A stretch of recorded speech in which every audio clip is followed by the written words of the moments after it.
Evening, everybody. Hi, this is Earl Holland, and this is the first of several NFL football playoff previews we're doing with some of the fans and fan reps of the teams in the playoff hunt and who are going to be in the playoffs. Of course, the main episode will air January 6, 2021, the Wednesday before Wild Card Weekend.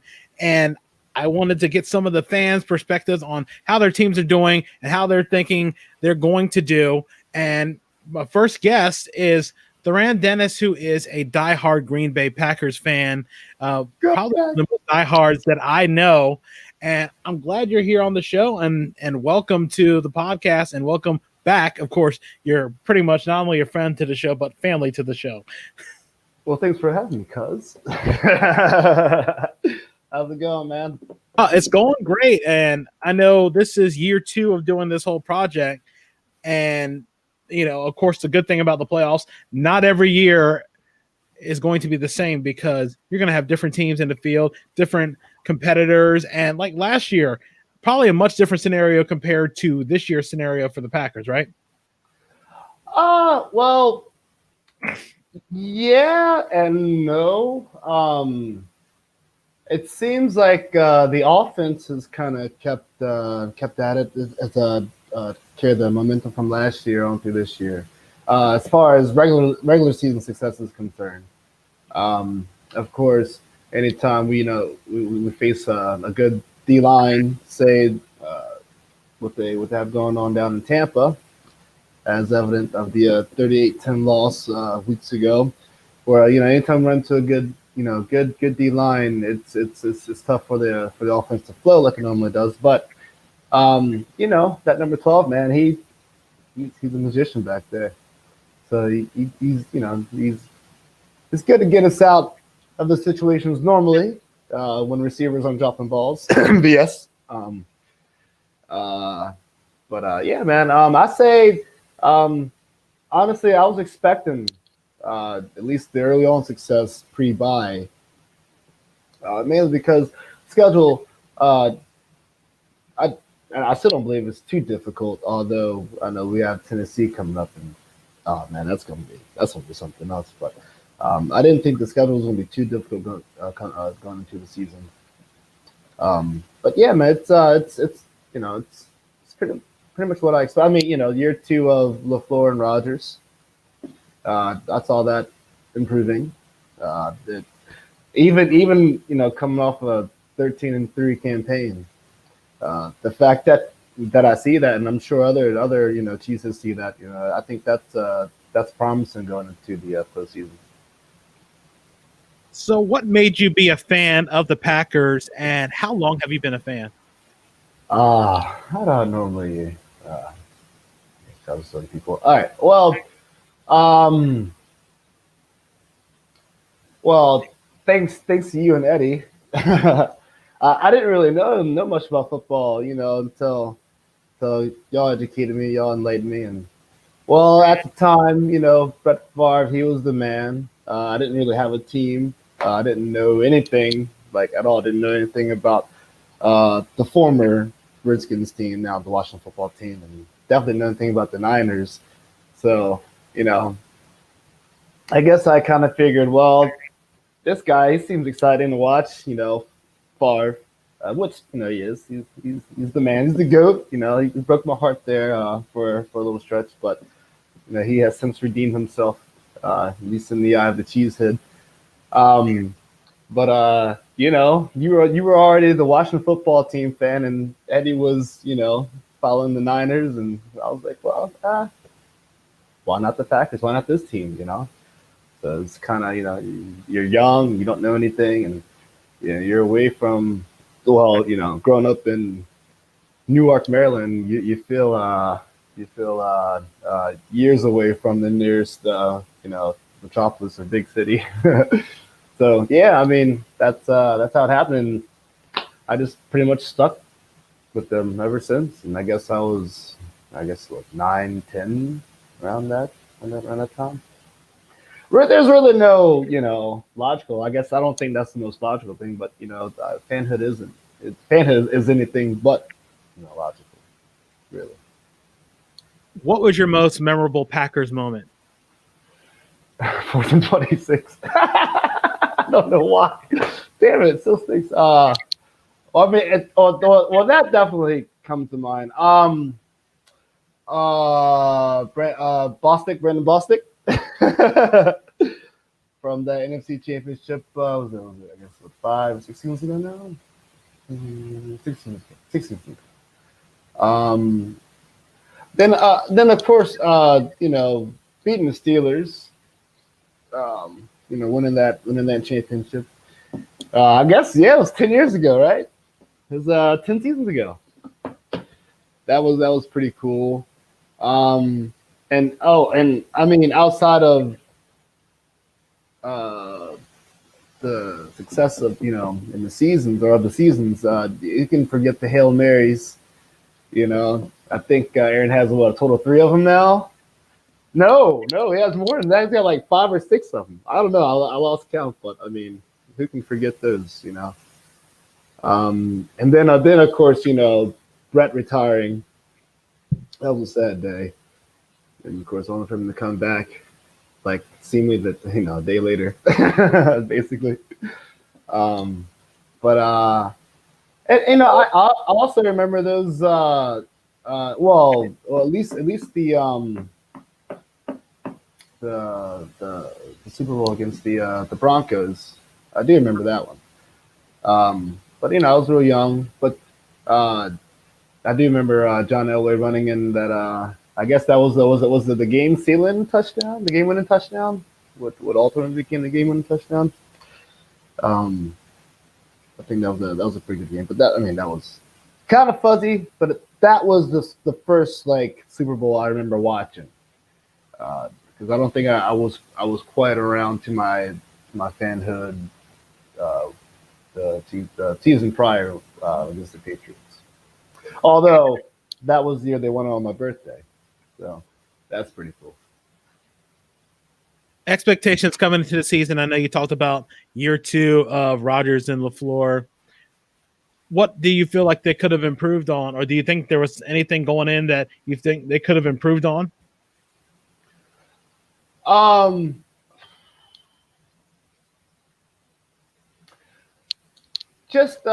think the rhythm, sort of the rhythm of the game offensively. I think they were both trying to. I mean, obviously, Aaron, and he's still learning LaFleur's system because I mean we're only year 2, and I'm pretty sure. Well, I'm not pretty sure, but I feel like LaFleur. I feel like he has more in store as far as his playbook is concerned. But it's taken a little while and I feel like he's at least exceeded my expectations this year for Rodgers to learn the LaFleur system, and then for LaFleur to really gauge, really take in how great Aaron is, and to know what buttons to push, and when to back away, let number 12 do his thing. Though it feels like, and I honestly I haven't been as adamant about my Packers coverage this season as far as learning what's going on inside the clubhouse or whatnot. But it seems like there's a good union between the two, good vibes between the two. And it shows out there. It shows out there, and the play calling, and you don't see anybody getting upset on the sidelines or anything. No blowups, So yeah, it's I was expecting that, and it's been good to see that improvement. And it was kind of cool to sort of redeem ourselves, albeit it's a different Niners team this season, but it was kind of cool to. Because they still have, Salah as their D coordinator. So that's still the same defense that terrorized us in the NFC Championship earlier in the year.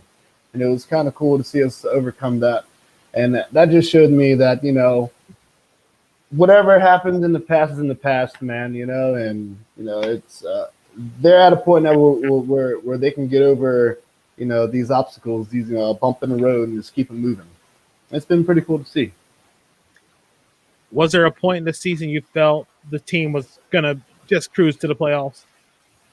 Yeah, before the bye, before that stinker in Tampa Bay or Tampa, that sucked. But yeah. Prior to that, I mean, yeah, we're rolling. I felt like, I mean, at least, I mean, we've been spoiled in the Rodgers era. Just assume that we're going to win the NFC North every season as long as he's at the helm. Um, so I was already expecting us to get into playoffs by that. Um, but yeah, I'd say before the bye, I could tell that at the very least we would seed if we didn't win the North. Was there a point you were worried they weren't going to make the playoffs? I know Chicago got off to a hot start as well. Was what did that play any caution into Green Bay's playoff chances in your mind? No, because they're Chicago. They're the Bears. I mean, I don't. Well, I'm just thinking about them benching Trubisky at 3-0. Like they were kind of coming into the season unsure about at least their prospects as far as having their franchise player, whether their franchise quarterback. It seems like there's some uncertainty there. So I didn't think their early on success was legit in a way, and honestly, because most of we cheeseheads assume that we're going to win the NFC North every season. I don't really pay too much attention to the other teams. I just really wanted to take in how the offense was gonna carry over from last year, and like I've been telling you, it's been nothing but a wonderful improvement.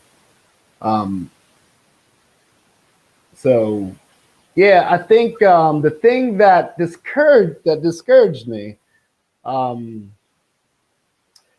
mean that stinker against the Bucks. I mean, it's not that we lost that one. It's the fact that we were coming off a bye, and the Bucks really hadn't found their identity offensively, and they were kind of sort of, I guess finding their identity overall as a franchise. Is it Tom's team or is Bruce Arians calling the shots there? That seemed like a victory. It seemed like it should have been an easy victory. We had time to study. They didn't seem to be that solid of a core at that point in time. But that loss it was kind of a dent to playoff prospects. And the game against Indy, man, we should have won that game by like 3 possessions. The way we started that first half. This is something that I've noticed. If there's any knock against LaFleur so far, I feel like he kind of suffers from the McCarthy illness of not keeping the foot on the gas pedal when you're up ahead. Especially the Colts, I think they were ranked the number 1 defense at the time, and we were crushing them, killing them. Actually, but we were crushing them, So losing that lead, letting them come back, and then of course, MVS dropping that pass toward the end. Well, we were for certain going to march downfield and score a touchdown. I felt pretty good about that drive. But yeah, losing that lead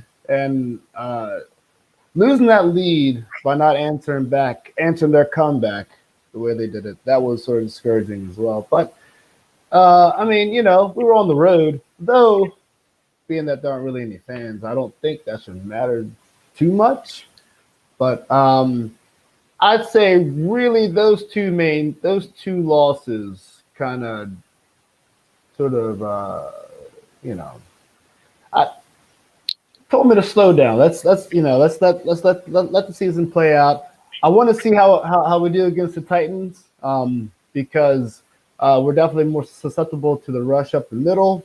I don't think, at least defensively, I don't think we're that physical of a team, and that's something that, I mean, we haven't been that physical defensively, probably not since that Super Bowl victory.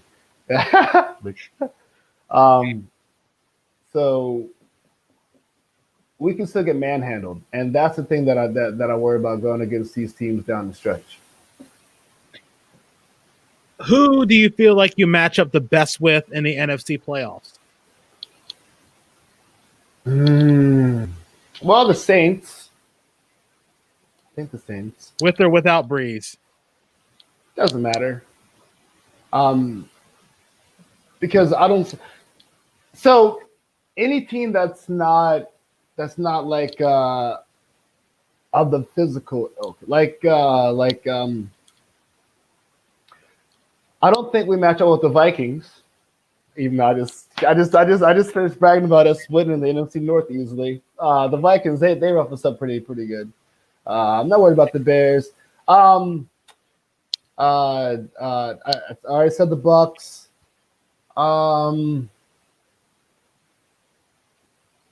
Would the NFC East winner give you guys problems? No, I don't think so. Do you think so? The Giants do run, and they do a lot of running. I mean, that could be a team. I mean, even without Saquon Barkley, they are still running the ball a lot. Yeah. And I'm not gonna lie, I haven't been paying too much attention to them either. But I'm gonna take your word for that. Perhaps, but I don't think they can stop Aaron defensively though. Like, I don't think they're gonna stop your boy number 12. But I don't know. I mean, you've watched them, or you know them a little more than I. I've mainly this season I have mainly watched just the Pack and whomever we're hosting or playing against. And of those teams, I mean, I really can't. Look, we're number one seed for a reason, man. I feel like there aren't too many matchups that we wouldn't like. What is your Super Bowl? Well, before we go to the Super Bowl prediction, looking at this season as being a little bit being a bit unique because of just how things are a little different. Not a lot of training camp, not a chance to see people. There was no training camp, right? Yeah, none at training camps, but no preseason. Yeah. To you, was there any optimism heading into the season? Looking forward to watching the season. Did you think there was going to be a stop and play like baseball had a little bit with the whole Marlins debacle and even with what happened with the Titans? Man, I'm not gonna lie, man. It's all still like just wild and weird and kind of surreal to me.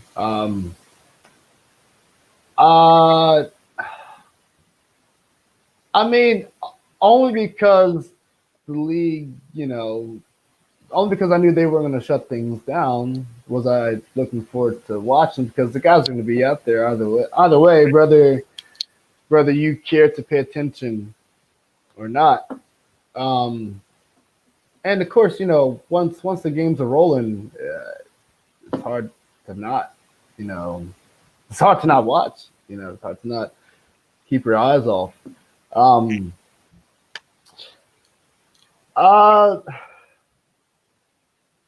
I'm kind of surprised at how, I guess, as the season is picked up. I mean, we're only 3 games away from the playoffs.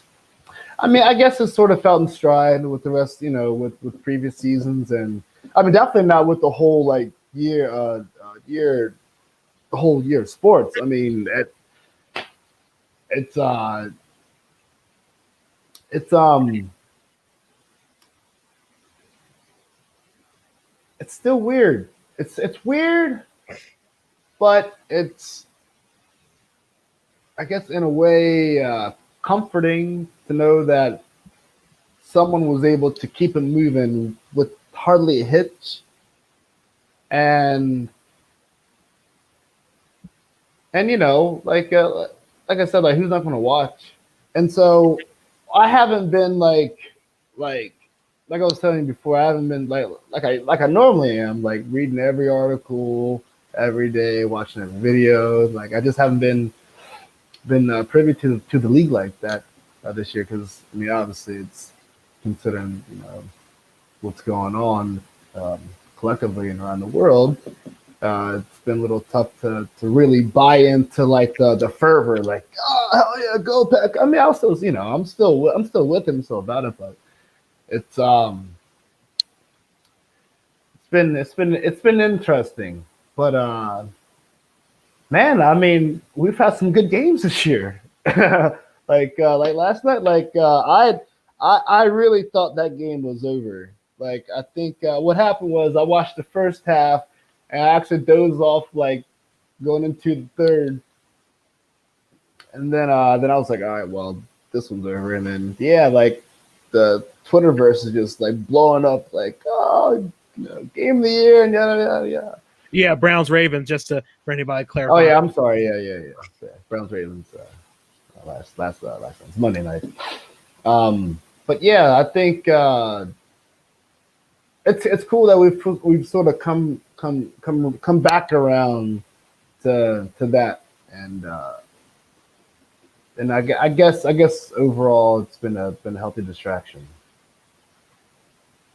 What is your Super Bowl prediction? I know it's very early, but who do you see coming out of the AFC, and who do you see coming out of the NFC, and what's the final score?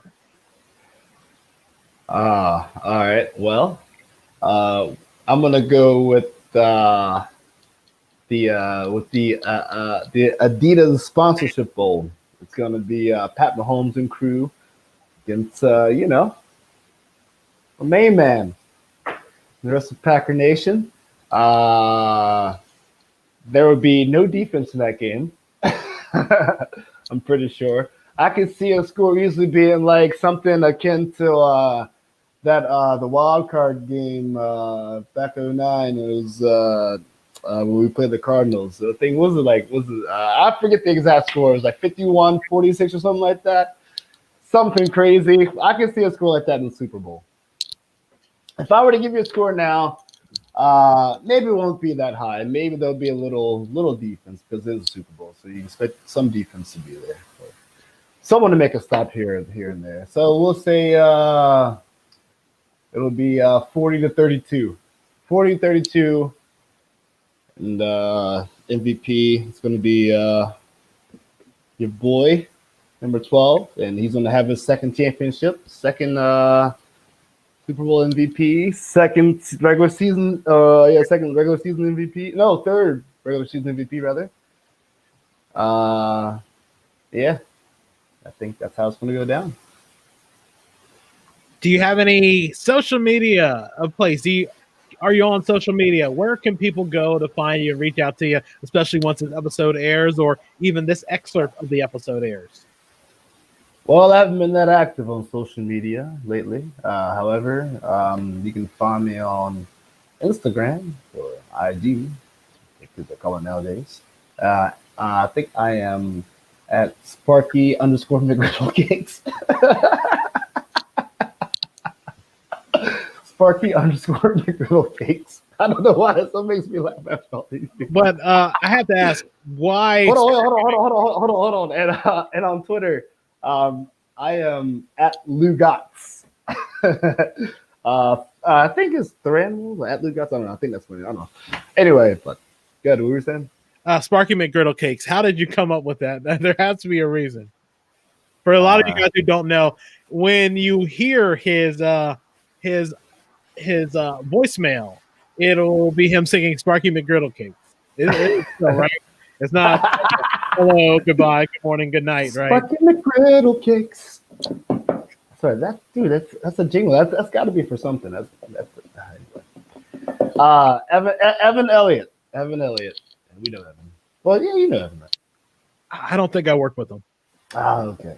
Yeah, Evan. My man Evan. Yeah. Got a couple of hellos from on Helen and Dupree. What's going on? Hello, Auntie. Hey, Dupree, what's going on? So it just came up naturally. There was no. Oh well, I guess it has something to do with I don't know, being hyper. I don't know, the ADHD thing. I don't know, man. Sparky, I don't know. I guess somehow I exude the aura of one who goes by Sparky. So it had Sparkmund. I think Sparky is short for Sparkmund. So it had an Irish McGriddle cake. Yeah, that works. Well, I do appreciate you being a part of this. Thank you so much, and we'll see how it all turns out at the end of the Super Bowl, and of course, whoever's holding up the Lombardi Trophy. Yeah, right on. It's a pleasure, cuz. And yeah, go Pack, go.